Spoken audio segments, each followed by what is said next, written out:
in the Indian subcontinent. We here have a very, very interesting person who's going to speak to us for the next 20 minutes, Mr. Qazi. Thank you. Yes, first I'd like to thank Ms. Mary Parua, Purva, and everyone here, all the friends at Action for Autism for inviting me here. Thank you for building bridges. My name is Fazli Azeem. I come from Pakistan. I'm 26 years old. I have Asperger syndrome, which you already know about. You've already heard so much about it. Before I start, I'd like to refer to Ms. Eve Marie Potter, who talked about the social model of autism. I refer to that. The family model is also important. It's always important to have family support. If you have an older sister, sibling, grandparents, parents at home, they make a lot of difference. When I was born, my sister, my only sister, she's 9 years older to me. So I had a sister, I have parents, I had a grandmother. So essentially, I had 3 mothers, to take care of me. So that, I believe, made a difference. Okay. Again, before I start, you need to know just one more information that I'll start directly. There are 3 very important milestones in my life. Again, if I'm reading something which is not written on the slide, you might write it down for reference and questions later.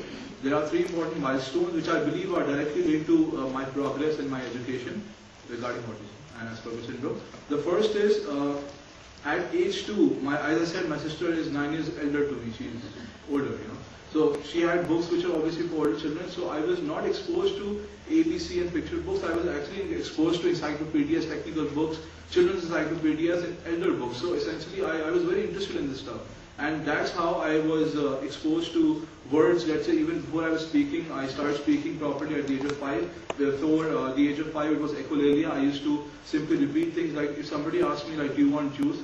So I would associate, okay, do you want juice means somebody give me juice. So I used to go around people and asking, do you want juice? When I wanted juice, and people thought I was just being polite and saying, do you want juice? Well, that happened. So echolalia till the age of 5.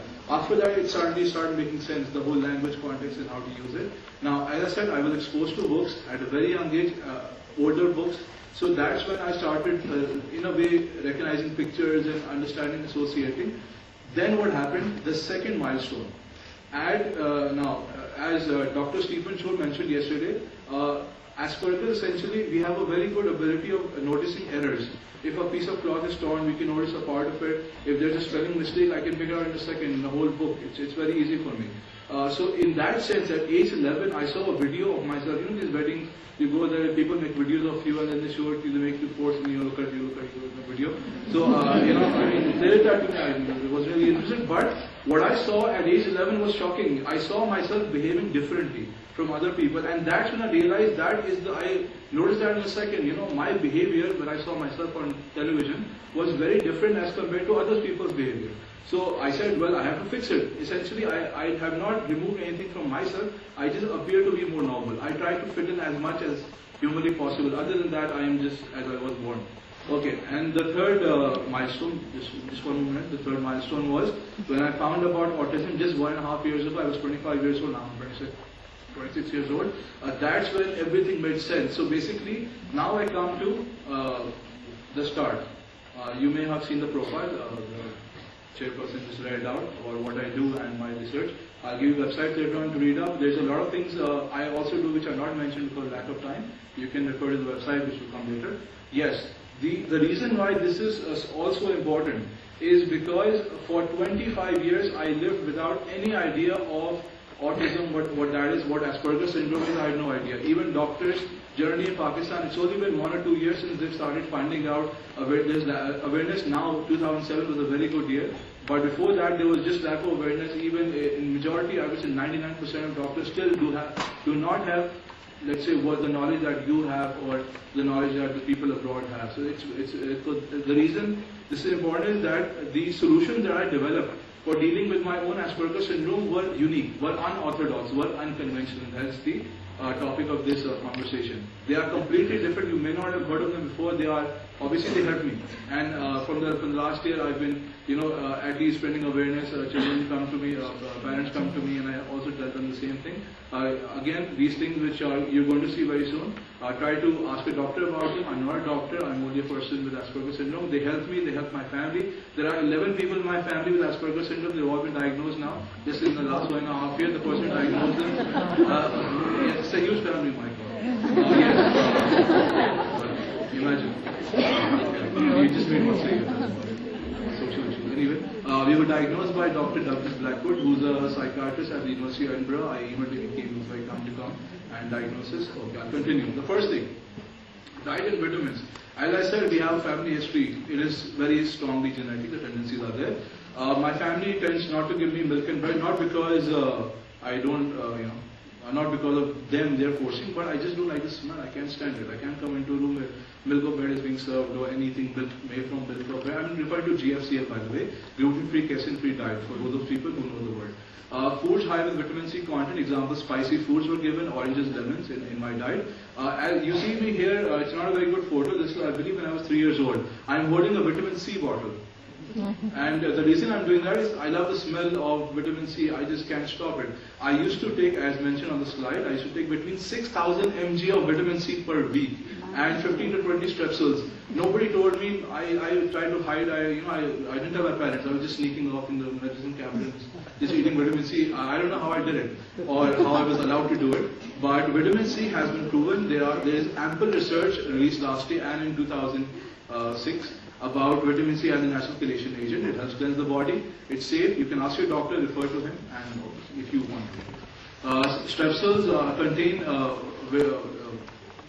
ingredients which act as a laxative. If you eat too many strepsils, obviously you have to go to the washroom, and that also helps cleanse the system. So I believe that also had perhaps a role to play. Again, these were things which I did as compared to things which some of my cousins did not do, and they're not at the level that I am. Some of them are not local. Anyway.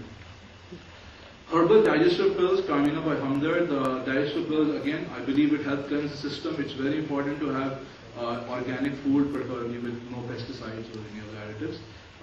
Again, no food coloring, that's very bad. No food coloring, no artificial coloring. Homemade fresh spices, no over-the-shelf packaged powders. Now this is important. 8 to 10 almonds eaten each morning after being soaked in water overnight. Almonds, or as we say in the subcontinent, badam, they basically are a natural source of vitamin B12. This has been proven. There is a lot of research going on in America. I won't name the foundation. It's called DAN. You probably have heard of it. Maybe not now. Besides the point. Yes, so they have done a lot of work on vitamin B12 supplements. Again, this is safe. Don't take the ingestion, just eat badam. That's it. Almond. Just eat the almonds, put them in water, remove the peel, because the peel may give you allergy or something. Remove the peel and in the morning give the child to eat them. I did this for over 10 years and I believe it also did have an effect. High consumption of peppermint sweets like Fox and Polo, these act as a laxative if you eat too many. You eat too many, you have to go to the washroom again. So I believe this also helps. Chelation is a big word there. Sugar does the same thing that energy drinks do. My heart beats faster, I become hyperactive, I jump around. So it's not, I don't do that anymore. I try to cut down my sugar. Go forward. Sensitivity, very important, reducing sensory overload. In most, by the way, that's the picture you see are all me, at different stages of growth. In most autistic children, only one sense works at a time. I cannot think when I'm walking, or I lose balance. That does happen. If I walk and I think, I just fall. I cannot hear while I'm reading. This is important, by the way. If I read, that whole world shuts down so that I can get better concentration. This is how I used to calm myself also. Too many people just start reading. And hence I'm able to concentrate fully when reading. I used to get anxious while people were around, so I used to read a lot. This has increased my reading speed due to reading so much. I developed something called hyperlexia. I was talking about yesterday with Dr. Stephen Shore, I believe. Yes. I also played with Play-Doh in my hands. This also reduces anxiety. If you have a piece of Play-Doh or some kind of massage ball in your hand, the child basically, as I said, when I was young, there was a lot of going to relatives' places and all these things. So I used to get very anxious. Where am I going? I didn't know what to do. There was no effective way to communicate with my parents. I was anxious. So a lot of anxiety developed. I used to jump and have panic attacks and all those screaming episodes. So I used to keep plasticine. This is like Play-Doh or some kind of massage ball in your hand or squeeze toy. It will calm you down. It used to calm me down. Again, this is proven. Autistic children need to do something with their hands if they're nervous. This is especially important when people are around. Again, the whole noise issue.